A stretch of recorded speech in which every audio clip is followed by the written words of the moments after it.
This two-story house at 942 Iowa Avenue is not architecturally unusual for Iowa City. Several Queen Anne-style houses from the 1880s and 90s remain in our community. What makes this house unusual is its historic role in the struggle for civil rights and housing equality in our community.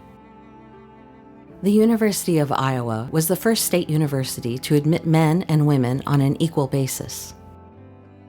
UI enrollment records by race are incomplete, but the first known African American student, Alexander Clark Jr., received his law degree in 1879. African American women enrolled as early as 1899, and the first Black women graduates were Letta Carey and Ada Frances Hyde in 1912.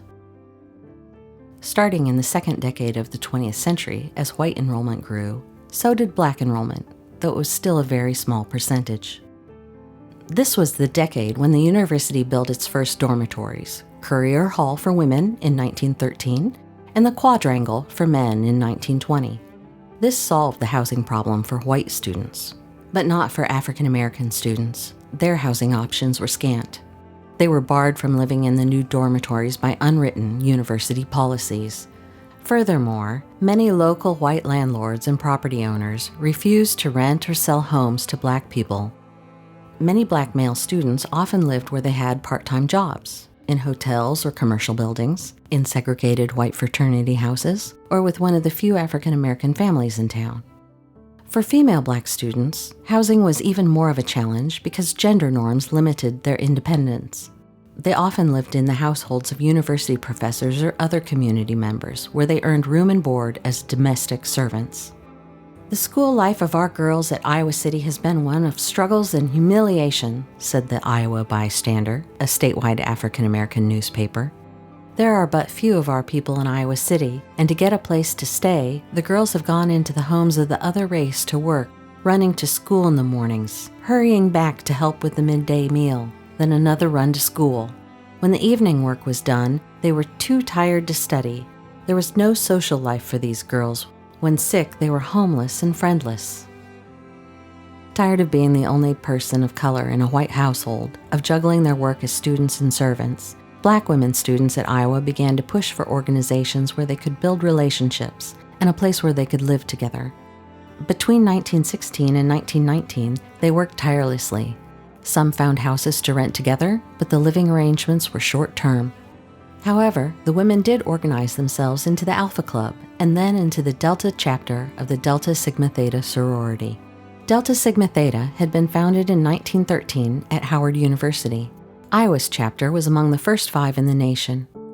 Groups like sororities offered support, encouraged achievement, and helped members map their futures, and sororities provided housing.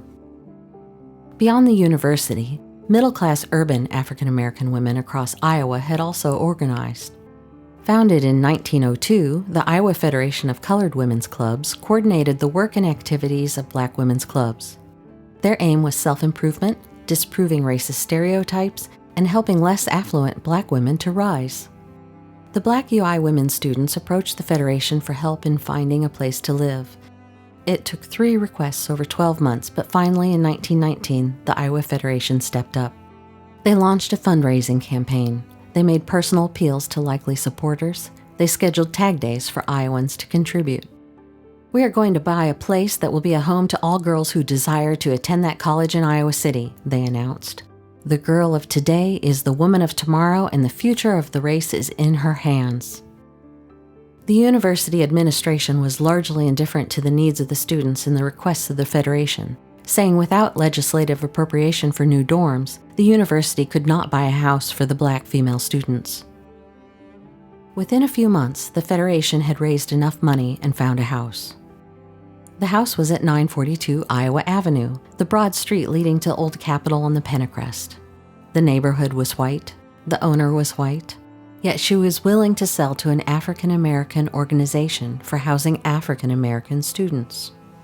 "I need not tell you the struggle we had to secure a place in Iowa City, but I might say we grabbed this place as our last chance, an ideal place on the avenue," remembered the chair of the scholarship committee. Despite a group of angry white neighbors who objected, the sale went through in September 1919. Still, finances were tight. Within a few years, Iowa Governor Nathan E. Kendall saved the Federation Home from foreclosure. He purchased the mortgage, canceling the interest and donating about 1/6 of the principal. "The place has 9 large rooms," a committee chair reported. "It had gas for illumination, but we installed electricity, had the necessary plumbing done, and moved the furniture the young ladies had and brought other furniture and made it as comfortable as our limited means would allow." By the mid-20s, the house was paid off. Engineering contractor Archie A. Alexander remodeled it. Alexander had been the first Black graduate of the UI College of Engineering. Now he was married to Audra Alexander, a Federation trustee of the home. For the women who lived there, the Federation Home operated more as a sorority than as an official dormitory. It was approved by the university's Dean of Women and had similar regulations regarding guests, study hours, and curfews. The residents all dined together at a common table, and the house mother served the evening meal. During the Depression, the number of Black female students at the university plummeted as low as 5. To make ends meet, the house was rented for 2 years to the Black Kappa Alpha Psi fraternity, which was having difficulty renting a chapter house. The 1940s brought more change. Black female enrollment fell again during the war years. The house was rededicated in 1943 as Sue M. Brown Hall to honor one of the longtime guiding lights of the Iowa Federation of Colored Women's Clubs. Most important, in 1946, Currier Hall was officially desegregated by 5 African American women: Esther Walls, Virginia Harper, Nancy Henry, Gwen Davis, and Leanne Howard. Finally, Black women could live in the dormitory that had barred them back in 1913. The Federation sold 942 Iowa Avenue in 1951. It became a single-family home again and later was divided into apartments. But the former Iowa Federation Home is still recognized by Black students and the alumna of the University of Iowa. In April 2019, a march to the house was part of the 100th anniversary of the Delta chapter of the Delta Sigma Theta sorority. Since its heyday as the Federation Home, there have been some exterior changes, but the house today still strongly resembles the place where young Black women found camaraderie, shared support, and acquired skills. Several residents achieved notable academic and professional success. Lorena Suggs, the first Black female graduate of the College of Pharmacy in 1921. Beulah Wheeler, the first Black female graduate of the College of Law in 1924. Helen Renfro, known as Helen Lemmy, graduated with a liberal arts degree in 1928 and devoted her life to the rights of African Americans and women. Gwendolyn Wilson, the second Black female pharmacy student who transferred after 1 year to the pharmacy school at Des Moines College in Des Moines, later Drake University, to complete her degree in 1929. Wilson went on to become one of the first licensed African American female pharmacists in Iowa. Marie A. Brown, the third Black female pharmacy student who earned her degree from the University of Iowa in 1930. Lulu Merle Johnson received her PhD in American History in 1941, the first African American woman in the state of Iowa to earn a doctorate. Just recently, the Board of Supervisors here in Johnson County started the process to make Lulu Merle Johnson the county's new namesake, rather than Richard Johnson, who was U.S. Vice President in 1837 and an enslaver. Elizabeth Catlett was an artist who in 1940 became the first student at the University of Iowa to earn a Master of Fine Arts degree in studio art. The university's newest dormitory is named after her. Virginia Harper attended the university for 3 years and transferred, graduating from the College of Medical Technology in Minneapolis.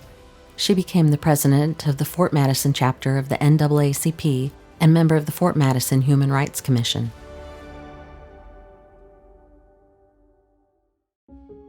Some former residents remembered the Federation Home as a comforting environment. On that front porch, one resident remembered, we talked of our dreams, laid out future plans, told each other how many kids we wanted to have. I won't ever forget that house. Now a local landmark, 942 Iowa Avenue is listed on the National Register of Historic Places as the Iowa Federation Home for Colored Girls, its historic name.